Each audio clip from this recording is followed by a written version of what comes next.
I still find it hard to believe there's a murderer among us.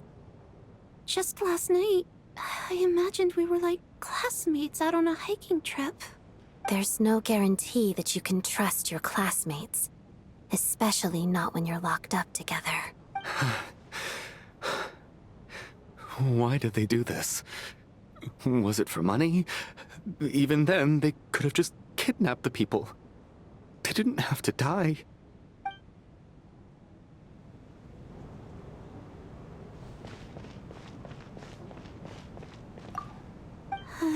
There's no guarantee.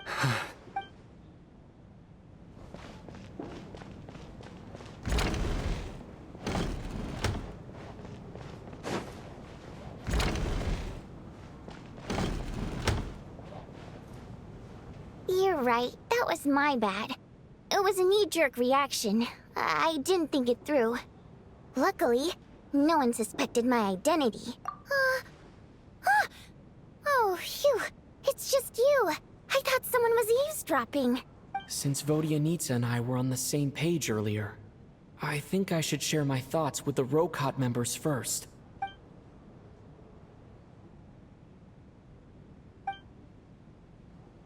Whoa.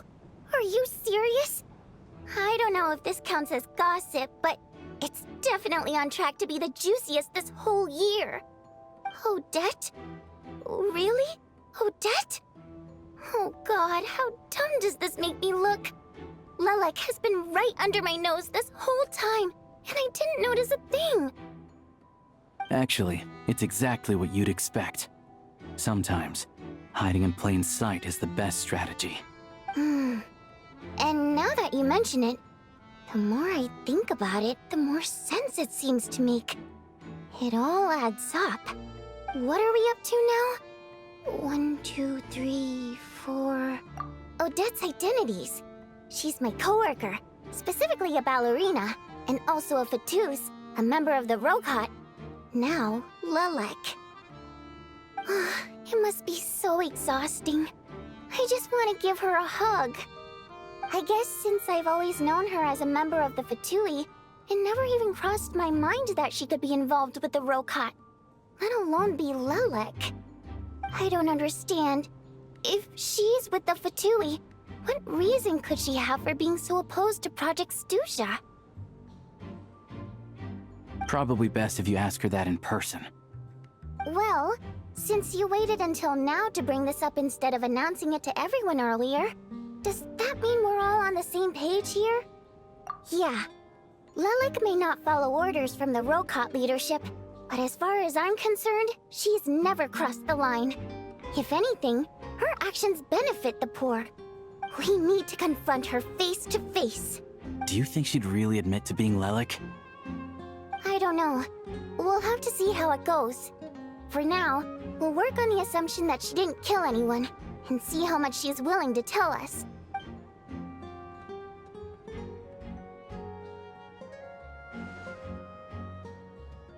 Now's her chance. Odette's alone. Let's go. Hey, Odette. What is it, you guys? Shh.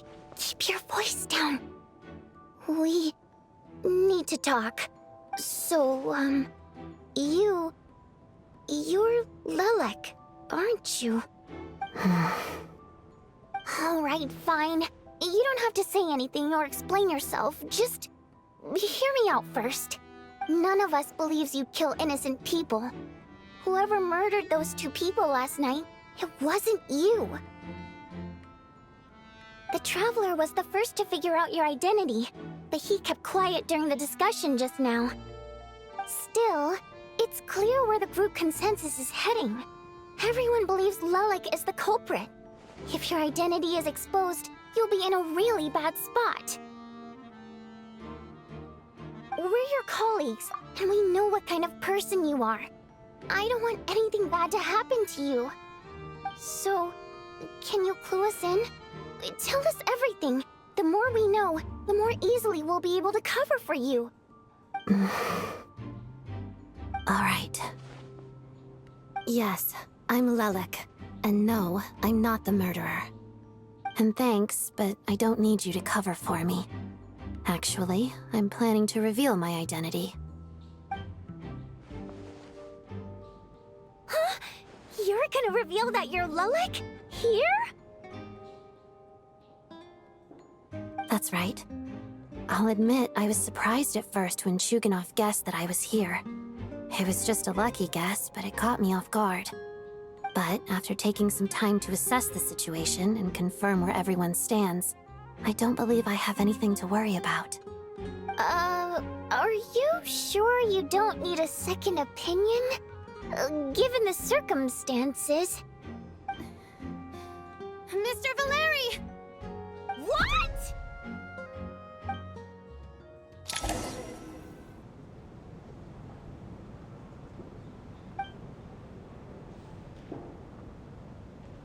So... Odette is Lelek? I don't know what game you're playing, but you've got a lot of nerve. It's just one identity. So what if it's exposed? I can disappear and adopt a new identity anytime I please. I made my peace with this when I chose to become Lelek. But more importantly, I promise I am not the murderer, which means that someone else is. So, if anyone still insists that I did this, you'd best produce the evidence now. Otherwise, I suggest that you bite your tongue. Because if you really believe I killed 2 people without making a sound or leaving a trace, pointing fingers at me would surely only make you my next target. Is this really the truth, Miss Odette? That's confidence, all right. I believe you. A real no-nonsense attitude. I can see why Marionette said that she's on track to inherit the title of the Fair Lady. Are you seriously buying this? Hey, officer! She just admitted to being Lelek. Aren't you going to do something about this? I do have one question, Miss Odette. Why have you chosen this moment to come forward and reveal your identity? If I didn't say anything, everyone would be focusing all their efforts on finding Lelek. And that is exactly what the real culprit wants. I don't want to be the scapegoat who lets the murderer get away with this crime. Despite all the accusations, she made the smart choice. A remarkable display of rational thinking under pressure. Clearly, Odette's talent extends far beyond the art of dance. She thought so far ahead. Ugh, why do I always feel like I'm one step behind her in everything? You've convinced me. Dealing with the murder case remains the top priority right now. Let's put the name Lelek and all related incidents aside until further notice. Nevertheless, the group still considers you the prime suspect. I assume you have no quarrel with that, Miss Odette? I understand. You're welcome to keep an eye on me around the clock. I have no objections. Mr. Chuganov? Ugh. For my wife and daughter's sake, I'll let you off the hook for now. But don't think you're forgiven for breaking into my house and threatening me. Just wait till we get out of here, Lelek. We'll settle the score then.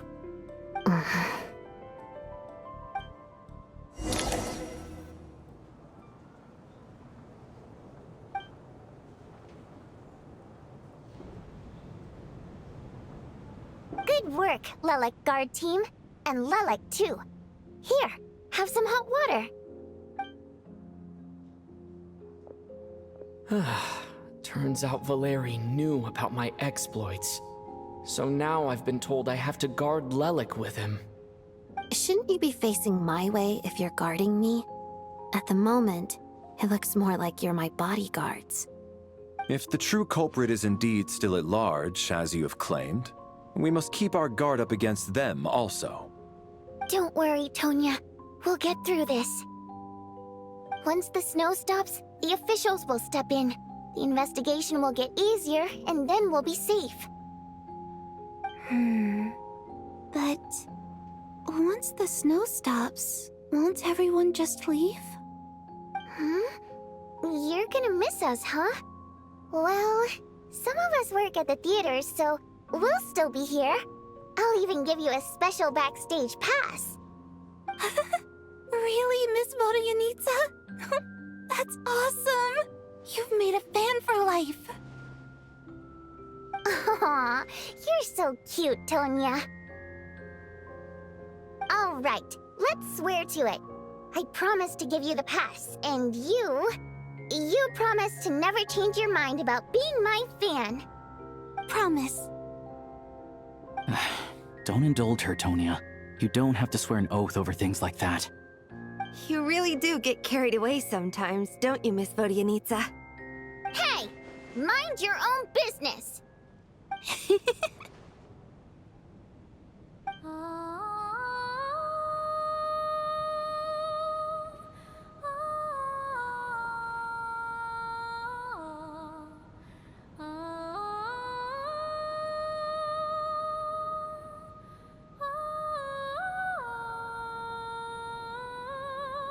Don't be nervous, Miss Water Imp. Everyone's here. There's nothing to be afraid of. Excuse me? Do I look nervous? Don't be ridiculous. No. You sound nervous, lass. Oh. Wait, but how... Okay, plenty of people know that I'm a water imp, but still... How come you understand our primary mode of expression? Primary mode of expression. I've not come across that concept before. Do enlighten me, Vodyanitsa. Well, it's just... We water imps tend to communicate our emotions to each other by singing, rather than facial expressions. The emotions we convey through song take precedence over our facial expressions. So, we think of it as our primary mode of expression. I'm impressed, Shram. I didn't take you for a man of culture, but you're clearly rather learned. It's not about being cultured or not. The thing is, this mode of expression can usually only be understood by other water imps. It's not a simple case of a song sounding happy or sad. And yet, you're clearly human, Mr. Shram. It's really not the big deal you're making it out to be. I think I just have a knack for it. Plus, I have a... very close friend who's a water imp. A delightful lady. But keep that a secret. Anyway, we spent so much time together that before I knew it, I noticed I could understand her expressions.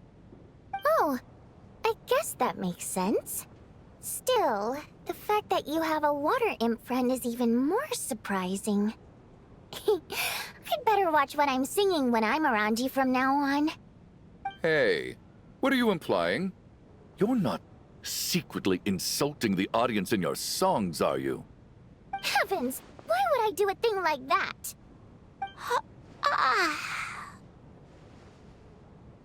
It's getting late. We should discuss our sleeping arrangements for tonight. It's a guard against the killer. Someone needs to keep watch. I suggest that we don't sleep in separate quarters tonight. It will be safer if we all stay together. As long as someone keeps an eye on Lelik, I'm quite sure we won't have any trouble. Are you saying that you wish to bet your life on Miss Odette being the killer? Nonsense. Of course not. Then I propose the following arrangement for tonight. The Traveler, Odette, and I will form the Night Watch. We'll sleep in shifts, but two of us must be awake at any given time. An excellent idea. This allows us to handle the night watch while also keeping an eye on Lelik. Meanwhile, the rule of taking shifts in pairs resolves the other issue. Namely that we can't necessarily trust the Traveler or Valeri either. I expect that plan took you quite some time to come up with, didn't it? Actually, our field combat manual outlines a similar approach. Although the scenario there involves guarding prisoners overnight during field operations. That being said, I must clarify that I harbor no disrespect towards you personally, Miss Odette. In fact, Lelik's numerous covert operations make fine textbook examples for military agents. I care less about respect and more about the fact that you just robbed me of 2/3 of my sleep tonight.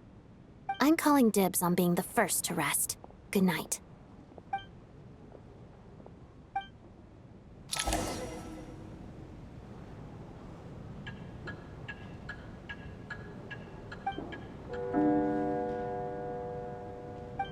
It's almost time. We should wake Odette. How are you faring? Oh, not going to argue with that. I'll take a quick nap. If you start to feel sleepy, wake me up anytime. It's finally time for Odette and I to share the night watch. I should wake her up.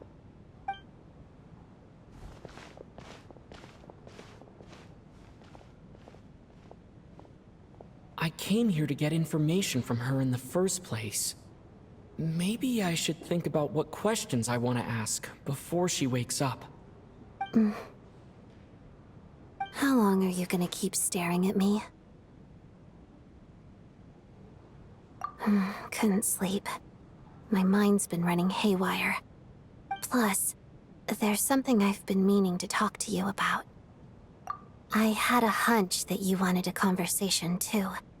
Let's take this chance to clear the air, shall we?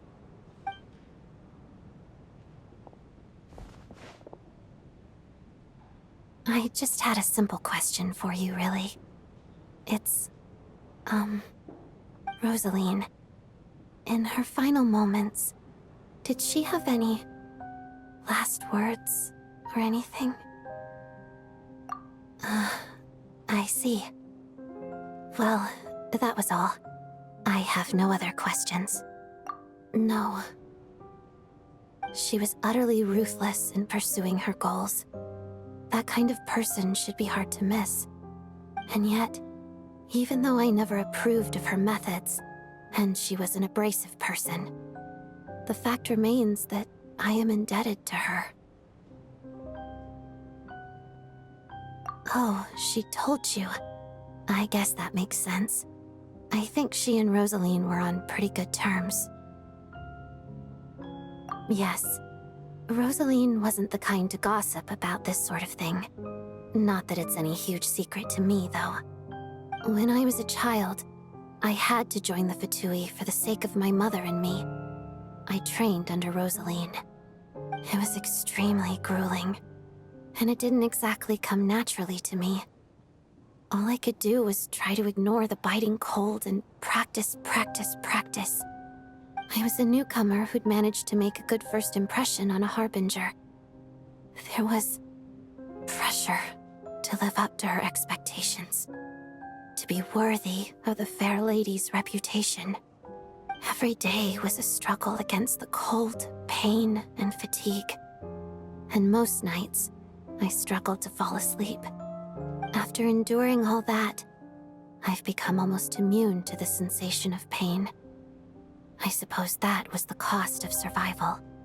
Surely, any child who had to experience that would grow to hate her lot in life, don't you think? So, I put an equal amount of effort into my ballet. Because in my young mind, that was the only way to defy my fate. It was my way of telling her, the Fatui's demands and your expectations of me are not what I wish for. One day, I will leave. I think she probably blamed my poor performance in training on my passion for ballet. She knew my heart wasn't in it. One time, when I was secretly practicing a dance at night, she suddenly showed up. I knew she was there to catch me red-handed. I told her, "You don't deserve to watch the dance I learned from my mother." She looked stunned. I guess she was surprised that I lashed out first, before she had the chance. But strangely enough, on that occasion, she wasn't fierce with me like she was during training. Instead, she fell silent for a moment, and then left. After that, she never interfered with my dancing or asked me how it was going. She never came to watch me dance again either. Not even once. She was. But even now, whenever I take out this core Ignis, I can't help but think of that night. Of the look on her face.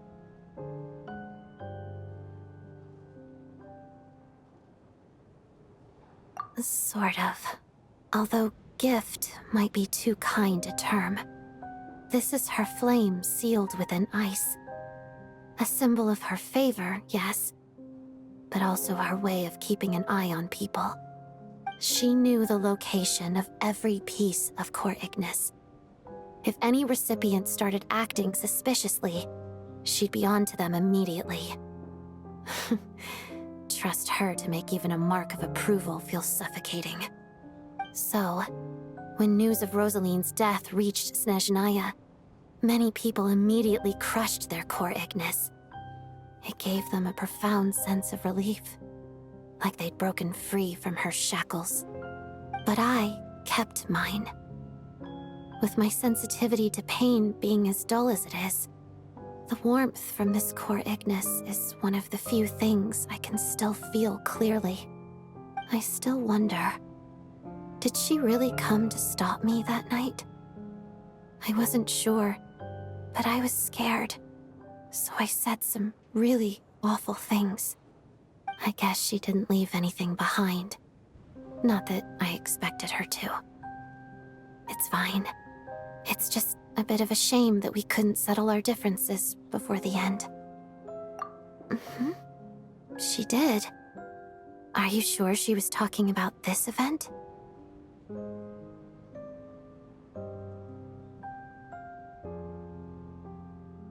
Huh. No, she didn't. I didn't even find out that she'd gone to Mondstadt until a while after she'd left. Wait, in that case... Okay, I will. Thanks for letting me know. There's something I'm trying to figure out. I'm beginning to suspect that Paimon's mystery illness is being caused by the energy research behind Project Stuja. Paimon's very important to me, so I have to get to the bottom of this. I figured that since you're Lelik, you might know something about all this. The ultimate goal of this energy experiment is to create a weapon for the final battle. The weapon's construction was completed in Nodcry. Now, all that remains is to arm it with a sufficiently powerful energy. Yes, the weapon's development and all the related experiments are overseen by Lord Piero, the Jester, and the lab is located deep within the Armory Palace. I'm not sure why this experiment would be making Paimon feel unwell, though. The best way to get to the bottom of it would be to go there in person. Once we get out of here, I'll help you apply for an entry permit. And I'm hardly the organization's proudest member, as you know. You answered my question about Rosaline. I want to do you a favor in return. It's that simple.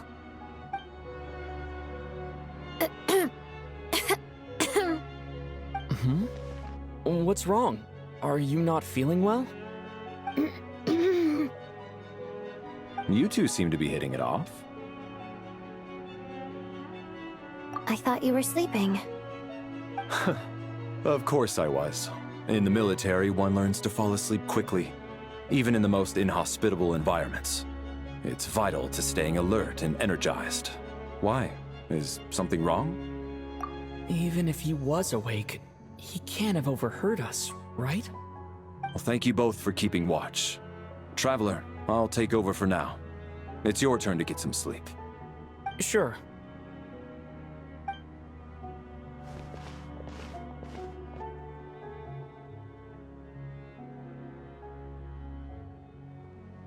This is our second night here, but at least I've found out a little more about Paimon's condition. I hope she's been sleeping well the past couple of days. Why do I feel like I'm being watched? Seriously? Is this payback for when I stared at her earlier? But I thought she was asleep.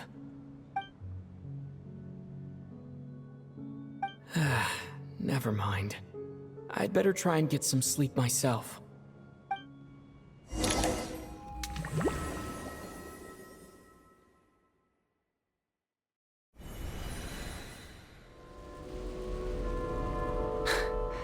Hey, what are you spacing out for? Are you reaching your limit too?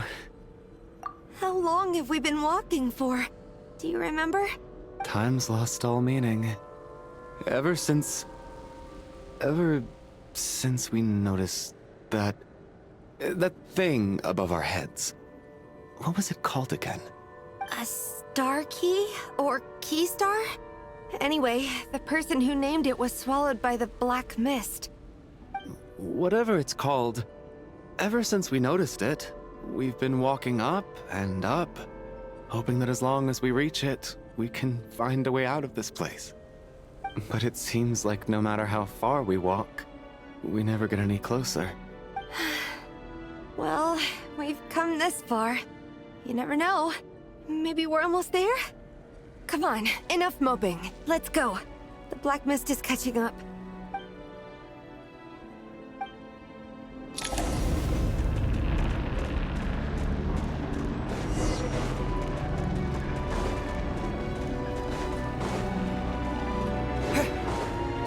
Monsters!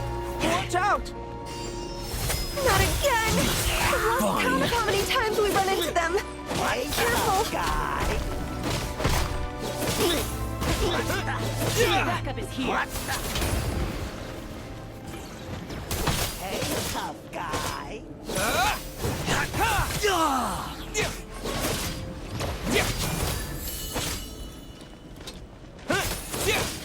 What this? Oh, now what?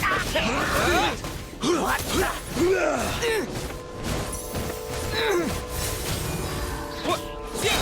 Condense!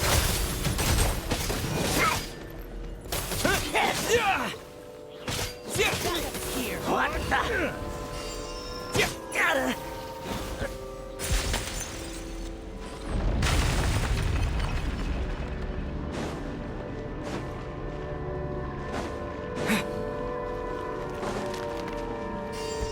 Here they come again! Get ready!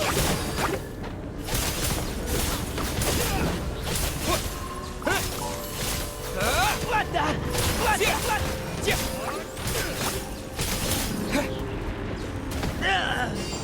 Backup is here. Gotcha. Fighting frog! Gotta.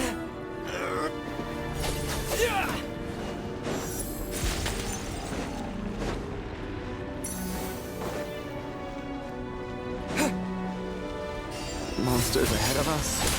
The black mist behind us? Feels like there's no escape. Enough! Shut up! Run faster.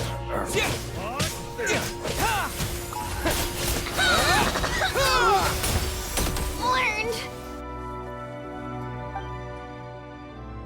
Are you hurt, Coolish?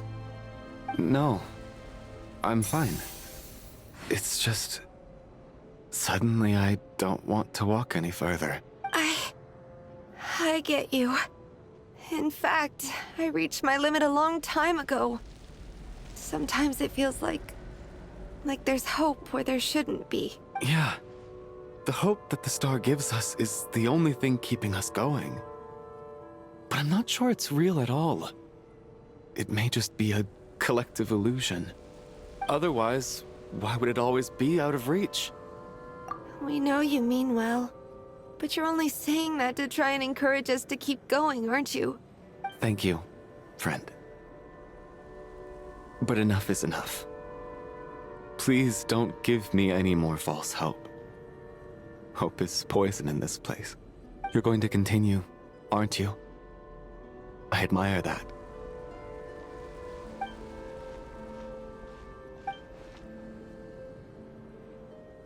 It's not an illusion. We really are getting closer to the star.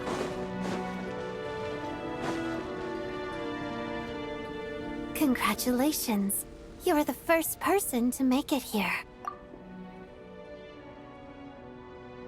I'm the star's envoy. The black mist has stopped rising. Its hunger is satisfied for now, having devoured your two companions.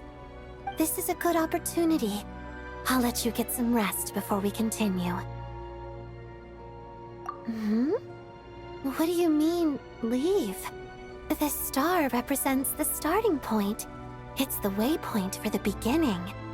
Congratulations on reaching the starting point. Once you are ready, we will head out and walk upwards. I will be right by your side the whole way. Huh? What's wrong? Hey, don't give up before the journey's even begun.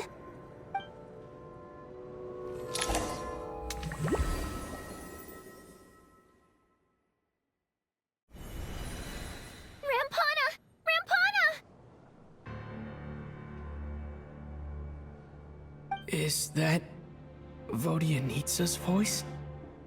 What happened? Coolish, wake up! Please wake up!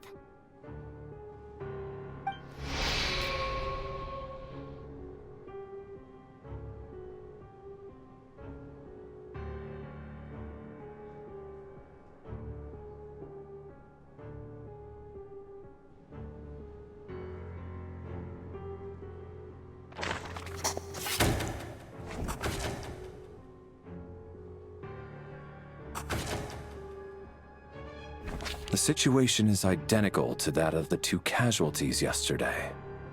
We cannot ascertain the cause of death. At least there are some elements that we can rule out this time. They slept on the stage with everyone else, so I suppose the surrounding environment can't be a relevant variable. Rampana. Coolish. Weren't some of us keeping watch last night? 3 of us, in fact. How could you not notice something was wrong? I'm as confused as you are. Certainly nothing unusual happened on my watch. Likewise, and from what I've observed so far, both Miss Odette and the Traveler can be trusted. To be honest, I didn't get a wink of sleep last night. I couldn't help but think I was the target, so I just laid there with my eyes closed. I heard the Traveler and Lelik chatting, but otherwise I don't recall hearing any commotion during the night. Me too. I didn't want to wake everyone up, so I was concentrating hard, trying not to cough. I hardly slept at all. If anything had happened, I'm sure I would have noticed. Then, what could possibly be causing this? Once was bad enough. I can't believe it happened again. I worked closely with Rampana and Coolish for so long. I never imagined that one day they'd... And on the stage of all places... Vodyanitsa. 4 victims in just 2 days, and we still don't have a single lead. I need to get to the bottom of this as soon as possible. And above all, keep Tonya safe. I'd never be able to look Child in the eye again otherwise. Still snowing? Yes, I just checked. Still no sign of anyone outside either. So we only have ourselves to rely on. If you ask me, this killer can clearly strike whenever they please. The Night Watch was a useless endeavor from the start. Lelik must be an expert in poisoning. Clearly she used some poison that can't be detected on the corpse. Here we go again. Listen, I was already thinking to myself last night, was Lelik's reason for revealing her identity the real story? Well, now I have my answer. It most certainly was not. She's been playing us for fools.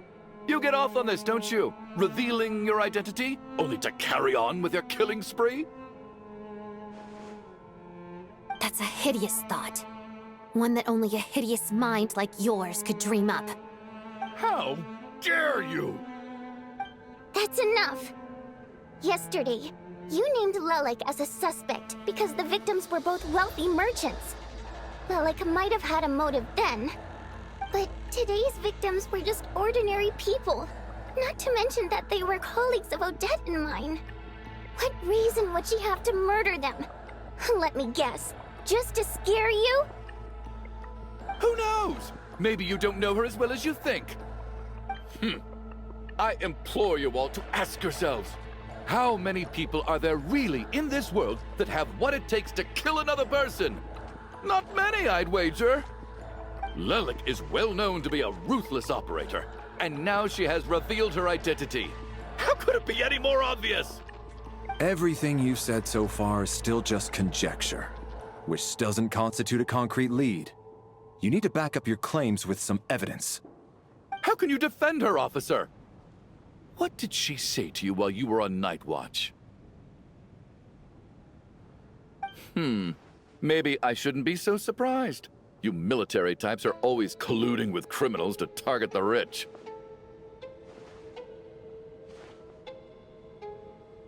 All so you can get your grubby paws on our hard-earned fortunes. Then tell us to fall in line.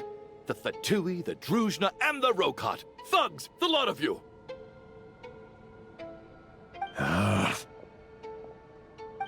Don't you dare!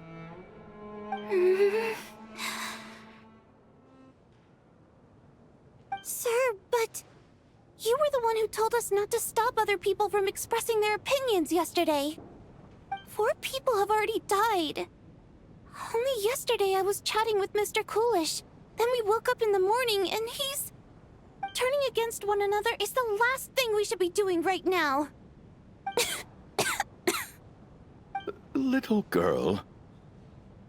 Even if Mr. Chuganov is a puffed-up, pig-headed windbag who doesn't have a clue what he's talking about, he's still one of the victims here, isn't he?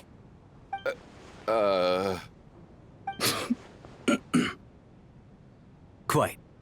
I had no intention of resorting to violence. But you're right, Miss Tonia. I ought not prevent him from speaking his mind. In any case, I believe Mr. Chuganov has calmed down a little now. We may resume our discussion. I don't think there's any need for that. What is there to discuss? Nothing about this situation is normal. Did you have an idea, Mitya? You're the brainiac here, right? Come on, clue us in. I've been mulling something over. All the leads we have so far concern things from outside the theater. Miss Odette's alter ego, the threats Mr. Chuganov received. But then there's the 2 double murder crime scenes themselves, which have given us absolutely nothing to go on whatsoever. That's highly unusual. Even with the most careful killers, there's always some evidence left behind. So what are you suggesting? I think this could be a supernatural event. It isn't characteristic of human-on-human homicide at all. Correct me if I'm wrong, but aren't you supposed to be a scientist? That doesn't sound like a conclusion someone like you is supposed to make. I got into scientific research because of my insatiable curiosity. But if the present situation defies all known scientific explanations, I don't mind shifting my curiosity toward the paranormal instead. Now that you mention it, I remember when I first came to the theater. I heard rumors about this place being haunted. Haunted? Yeah, I think I heard the same thing. But I mean, they're only rumors, right? We've worked here for years. Surely we would have noticed any spooky goings-on by now. Well, this has taken an unexpected turn. A haunted theater? If Paimon were here, she'd probably be hiding behind me in fear right now. Why don't we take this opportunity to look for clues again with a more open mind? Maybe a different perspective will help us see something different. Very well. Whether it's criminals or ghosts we're looking for, the same rules apply. Everyone needs to tread carefully. I'll move the bodies into the same room for now.